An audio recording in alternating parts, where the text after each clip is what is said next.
The job posting appeared on a Tuesday morning, buried deep in Amazon's corporate hiring portal.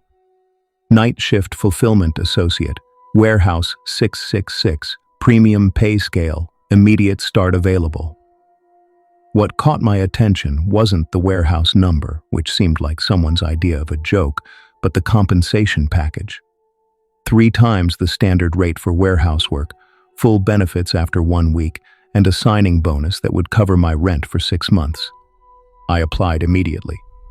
Within 2 hours, I received a phone call from a hiring manager named Rodriguez, who spoke in clipped professional tones. The interview lasted exactly 15 minutes and consisted of questions about my availability, physical fitness, and ability to follow detailed instructions without deviation. When I mentioned my previous experience in logistics, Rodriguez cut me off. "Previous experience is irrelevant for this position," he said. "We provide specialized training for our specific protocols. Can you start Monday night?" The warehouse sat on the outskirts of the industrial district, a massive concrete structure that looked identical to every other Amazon facility I'd seen. The only distinguishing feature was a small placard next to the main entrance reading, "Distribution Center 666, authorized personnel only." The parking lot could accommodate thousands of vehicles, but at 11 p.m. on my first night, I counted fewer than 20 cars. Rodriguez met me at the security checkpoint and handed me a badge, uniform, and sealed envelope. "Your training materials," he explained. "Read them completely before your shift begins. Memorize every word. Questions will not be tolerated once operations commence." The envelope contained 7 rules typed on heavy cardstock paper, each one numbered and printed in bold text. Rule 1. Never enter Section D between 2 a.m. and 4 a.m. The automated systems run diagnostics during this period. Human presence interferes with calibration. Rule 2. If you hear your name called over the intercom system, ignore it completely. Authorized announcements use employee ID numbers only. Names are never broadcast. Rule 3. Maintain constant movement during your shift. Standing still for more than 30 seconds triggers proximity sensors. Keep walking, even during breaks. Rule 4. Do not acknowledge or respond to anyone wearing a red safety vest. These are audit personnel conducting efficiency reviews. Any interaction will be documented as insubordination. Rule 5. If the temperature drops noticeably in any area, leave immediately and report to the nearest exit. Climate control malfunctions can cause dangerous atmospheric changes. Rule 6. Never look directly at the security cameras. The monitoring system uses facial recognition software that flags direct eye contact as suspicious behavior. Rule 7. If you encounter packages with priority labels reading "Special Handling, Route 7, place them in the designated quarantine area near loading dock 9. Do not scan these items. Do not touch them with bare hands." Rodriguez watched me read through the rules twice before speaking. "These protocols exist for your safety and the integrity of our operations. Warehouse 666 handles specialized inventory that requires strict adherence to procedure. Violations result in immediate termination and forfeiture of all compensation." He led me through the facility, pointing out key locations, break rooms, emergency exits, the quarantine area near loading dock 9, and the boundaries of Section D. The warehouse stretched for what seemed like miles, filled with towering shelves that disappeared into shadows above the fluorescent lighting. Automated conveyor systems snaked between the aisles, carrying packages and bins with mechanical precision. "Your primary responsibility is order fulfillment in sections A through C," Rodriguez explained. "The handheld scanner will guide your routes and provide picking instructions. Follow the device prompts exactly. Do not deviate from assigned pathways." My first shift began at midnight with 5 other employees, all veterans who had worked Warehouse 666 for months or years. They acknowledged my presence with brief nods, but offered no conversation. The atmosphere felt sterile and focused, like a laboratory rather than a typical warehouse environment. The work itself seemed straightforward. My scanner directed me to specific shelf locations where I would retrieve items and place them in designated bins. The technology was more advanced than any warehouse system I'd used before, with detailed 3D mapping and real-time inventory tracking. Every movement was monitored and recorded. Around 1:30 a.m., I heard my name echo through the facility's intercom system. "David Moreau, please report to Customer Service Station 3. The voice sounded artificial, like a text-to-speech program. I remembered Rule 2 and continued working, but the announcement repeated every 10 minutes for the next hour. Other employees showed no reaction whatsoever. At 2 a.m., I noticed the lights dimmed slightly in Section D. Through the chain-link barrier separating the sections, I could see mechanical arms moving along the shelving units, scanning and reorganizing inventory with inhuman speed and precision. The operations continued until exactly 4 a.m., when normal lighting resumed. During my break at 3 a.m., I sat in the designated rest area and noticed the temperature had dropped significantly. My breath was visible, and frost was forming on the metal surfaces around me. Following Rule 5, I immediately left the area and found the nearest exit. Within minutes, the temperature returned to normal. The most unsettling part of that first shift was the red safety vests. 3 times during the night, I encountered individuals wearing bright red vests, walking through the aisles with clipboards and measuring devices.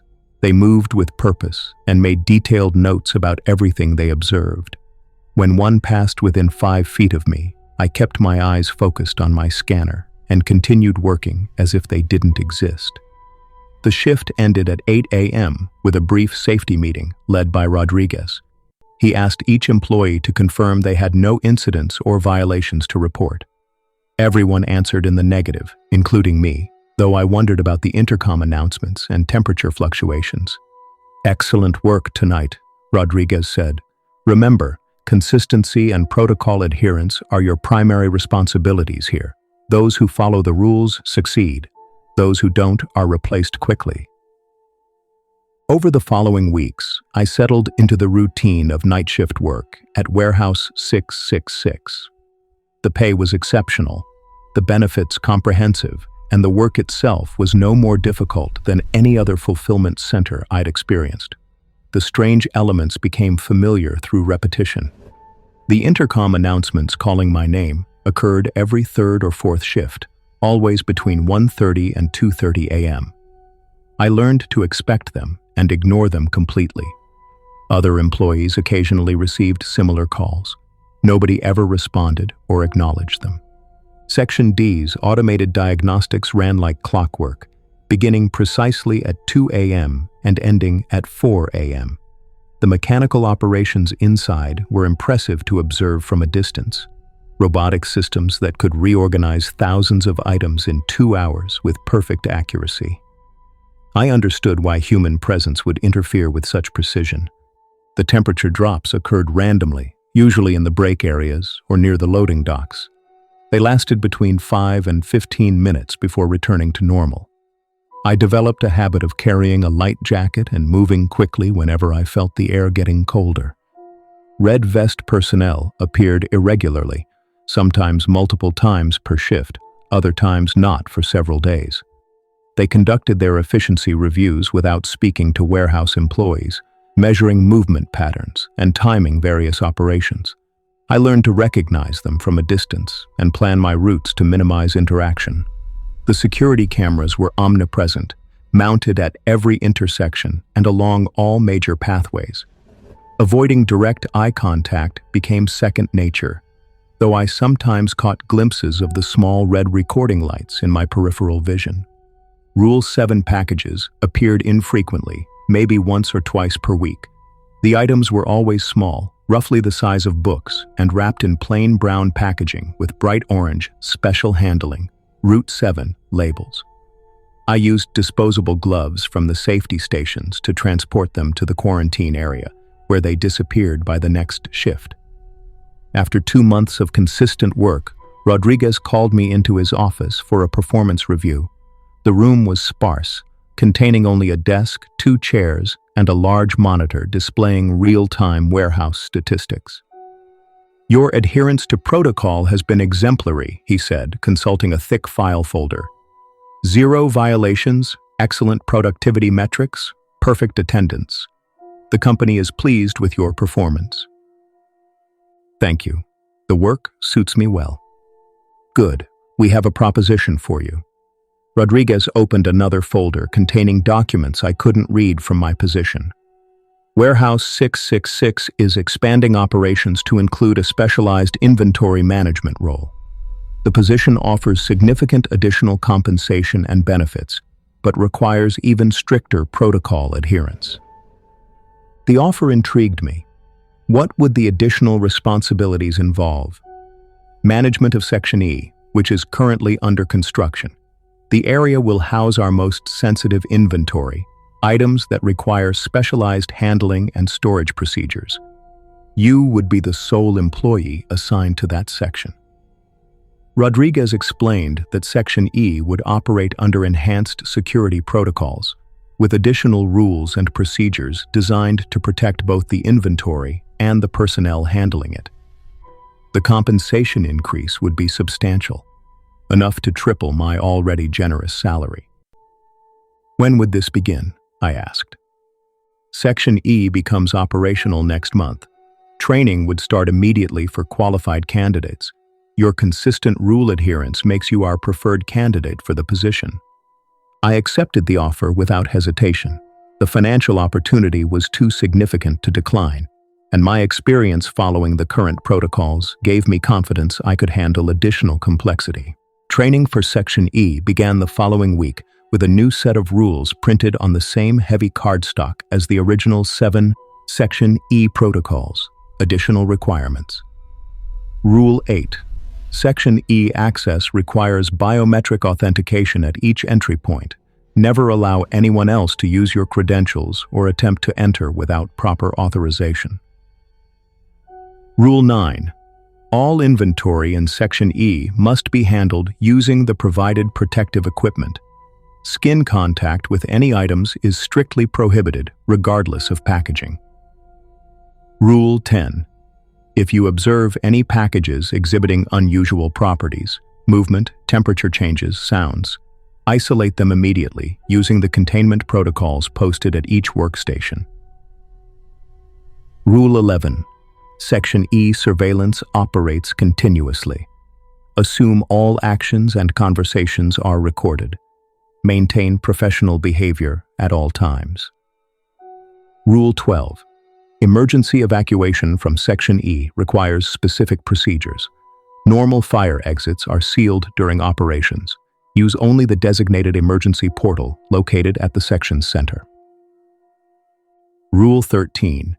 If you experience any physical symptoms while working in Section E, dizziness, nausea, unusual sensations, report to the medical station immediately. Do not attempt to continue working. Rule 14. Section E operates in complete isolation from the rest of the facility. Communication with other employees is prohibited while on duty in this area.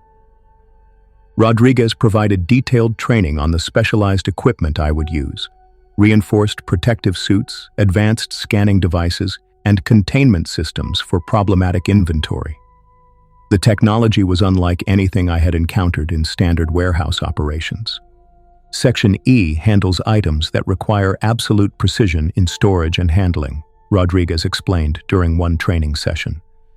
The inventory is extremely valuable and potentially dangerous if mishandled. Your role is critical to maintaining the safety and security of the entire facility. Section E occupied an area roughly the size of a football field, completely separated from the main warehouse by reinforced walls and security barriers. The interior was climate-controlled to exact specifications, with specialized storage systems that looked more like scientific equipment than typical warehouse shelving. My first shift in Section E began with the biometric authentication process: fingerprint, retinal scan, and voice recognition. The systems granted access to a pristine work environment unlike anything in the main warehouse. The lighting was brighter, the air filtration more advanced, and the silence almost complete. The inventory in Section E consisted primarily of small packages, similar in size to the Route 7 items I had handled previously. However, these were marked with different labels, classifications I didn't recognize using coding systems that seemed more scientific than commercial. The protective equipment was essential from the beginning. Even through the reinforced gloves and full-body suit, I could sense that some packages generated unusual sensations: warmth, vibration, or what felt like static electricity. The scanning devices provided detailed information about each item's storage requirements and handling protocols. During my third week in Section E, I encountered my first problematic package. The item, labeled with a classification code I hadn't seen before, was generating a low humming sound and felt noticeably warm through my protective gear. Following Rule 10, I immediately isolated it using the containment protocol, placing it in a specialized holding unit that sealed with an audible hiss. Within minutes, Rodriguez appeared in Section E, something I hadn't expected based on the isolation protocols. He examined the containment unit and made notes on a handheld device. "Excellent response," he said. "The item was exhibiting early-stage degradation. Your quick action prevented a more serious issue." "What would have happened if I hadn't contained it?" I asked. "Inventory loss, potential contamination of surrounding items, possible facility evacuation. These materials require absolute precision in handling." Rodriguez explained that the items in Section E were experimental products, advanced materials being developed for future commercial applications. Some were unstable during certain phases of development, requiring immediate isolation when they began exhibiting unusual properties. Over the following months, I became expert at recognizing the warning signs of problematic inventory: temperature changes, unusual sounds, visible movement within packaging, or electromagnetic signatures that registered on my scanner. The containment procedures became second nature, and I took pride in maintaining the perfect safety record that Section E required.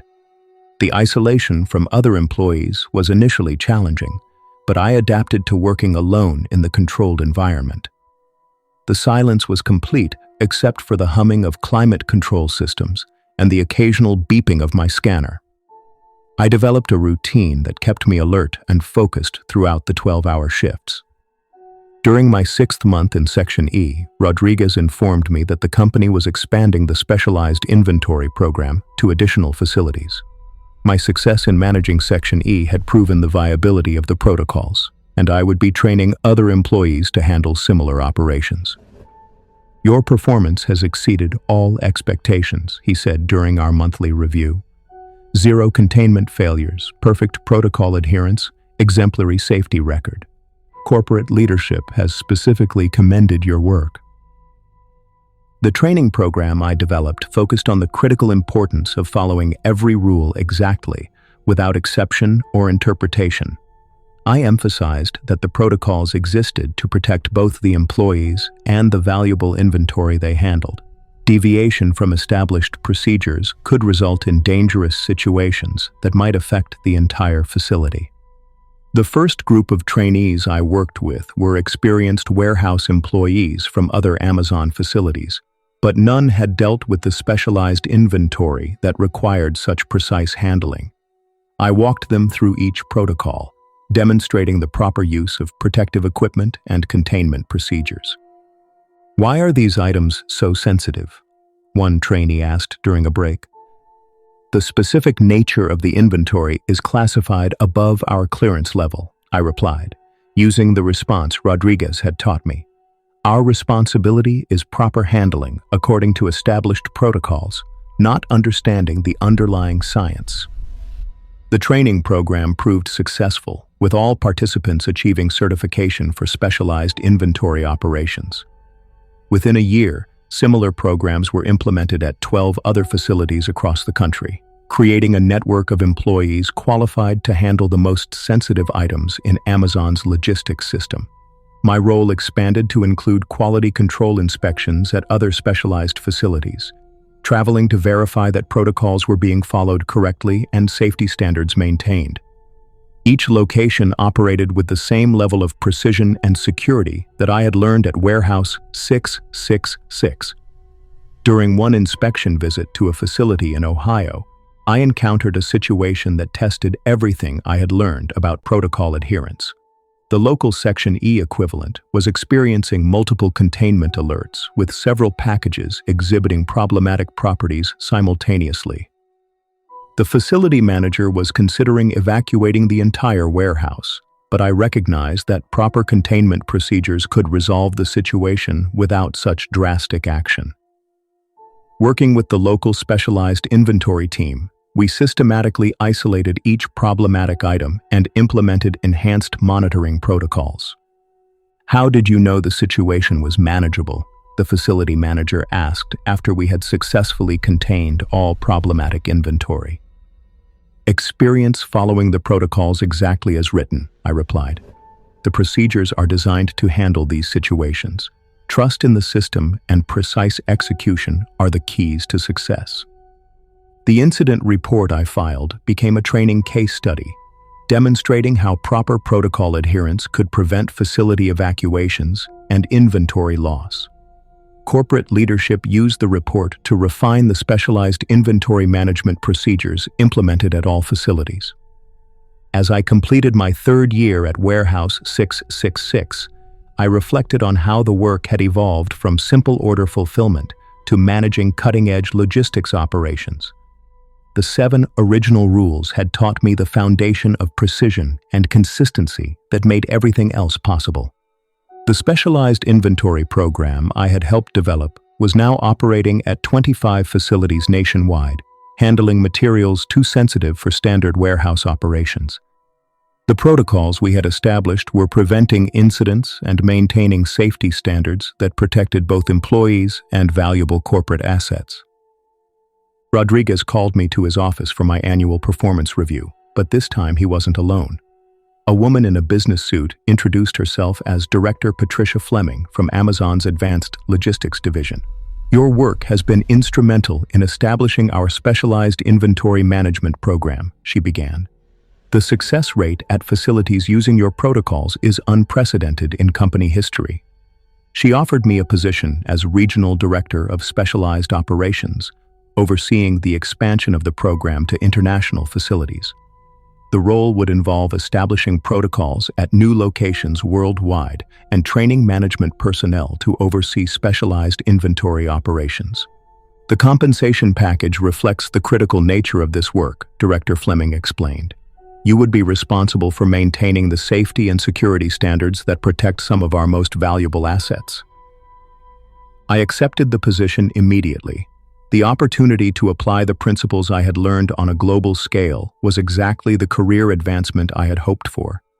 My new role began with a comprehensive briefing on the scope of Amazon's specialized inventory operations. The materials being handled were far more diverse and sensitive than I had realized, ranging from experimental electronics to advanced materials research. Some facilities handled items so specialized that they required unique protocols developed specifically for those particular materials. The training programs I developed for international expansion built on the foundation of the original 7 rules from Warehouse 666. Every procedure emphasized the critical importance of following established protocols exactly, without deviation or personal interpretation. Rules exist for reasons that extend far beyond individual understanding, I would tell new trainees. Your responsibility is precise execution, not questioning the underlying logic. Trust the system, follow the procedures, and maintain the safety standards that protect everyone involved. Over the following 2 years, I oversaw the establishment of specialized inventory operations at facilities in 12 countries. Each location required adaptation of the basic protocols to local regulations and cultural differences, but the core principles remained constant precision, consistency, and absolute adherence to established procedures. The success of the international program led to my promotion to Global Director of Advanced Logistics Security. The position involved overseeing not just specialized inventory operations, but the entire security infrastructure that protected Amazon's most sensitive assets worldwide. During my 5th year with the company, I was asked to present the specialized inventory management model to other major corporations interested in implementing similar programs. The presentation focused on how proper protocol development and employee training could enable the safe handling of materials too sensitive for standard operations. The key insight, I explained to an audience of logistics executives, is that employees will follow even complex protocols consistently if they understand the importance of precision and trust that the rules serve essential purposes. Clear expectations and comprehensive training create reliable results. The presentation led to consulting opportunities with companies across multiple industries, all seeking to implement the protocol-based approach to sensitive materials handling that had proven so successful in Amazon's operations. As I prepared for my 6th year anniversary at Warehouse 666, I realized that those 7 simple rules I had memorized on my first night had evolved into a comprehensive approach to managing complex operations safely and efficiently. The principles of precision, consistency, and trust in established procedures had applications far beyond warehouse work. The specialized inventory program now operated at over 100 facilities worldwide, handling materials that ranged from experimental technology to items so classified that most employees never learned their true nature. The safety record was exceptional, with 0 major incidents and minimal inventory loss across all operations. Rodriguez, now promoted to National Operations Manager, called me to commemorate the anniversary. "You've exceeded every expectation we had when we offered you that first promotion," he said. "The program you've built has become the industry standard for sensitive materials handling." "It all started with following those 7 rules exactly as written," I replied. "Everything else grew from that foundation." Precisely. And that's why the program works. Trust in established procedures and precise execution create reliable results regardless of the complexity involved. As I walked through Warehouse 666 that evening, observing the night shift employees following the same protocols I had learned years earlier, I felt a deep sense of satisfaction. The work that had seemed strange and demanding initially had evolved into something meaningful and important. The 7 rules posted at every workstation continued to govern operations with the same effectiveness they had demonstrated from the beginning. Never enter restricted areas during operational periods. Ignore unauthorized communications. Maintain constant movement. Avoid interaction with audit personnel. Leave areas experiencing environmental anomalies. Respect surveillance systems. Handle special items according to designated protocols. Simple rules that created the foundation for managing complex operations safely and efficiently. The success of the specialized inventory program proved that people could handle even the most sensitive materials reliably when given clear expectations and comprehensive training. My name is David Moreau, and I work for Amazon's Advanced Logistics Security Division. I started as a night shift fulfillment associate at Warehouse 666, following 7 simple rules that seemed arbitrary and strange. Those rules taught me that precision and consistency could handle any level of complexity safely. The specialized inventory operations I now oversee globally handle materials too sensitive for standard logistics systems. The employees working in these facilities follow protocols that evolved from those original 7 rules, maintaining safety standards that protect assets worth billions of dollars. The arrangement works because the principles are sound. Clear expectations, comprehensive training, trust in established procedures, and absolute adherence to protocols regardless of personal understanding. These foundations enable people to handle complexity safely and create reliable results even when dealing with materials they may never fully comprehend. The rules exist for good reasons. Following them exactly creates success. And sometimes the most important work begins with simply doing what you're told, precisely as instructed, until you understand why those instructions matter far more than you initially realized. The work continues, the protocols evolve, and the system we've built together handles increasingly sensitive operations while maintaining the safety and security standards that protect everyone involved. That's enough purpose for any career, no matter how strange it seemed at the beginning.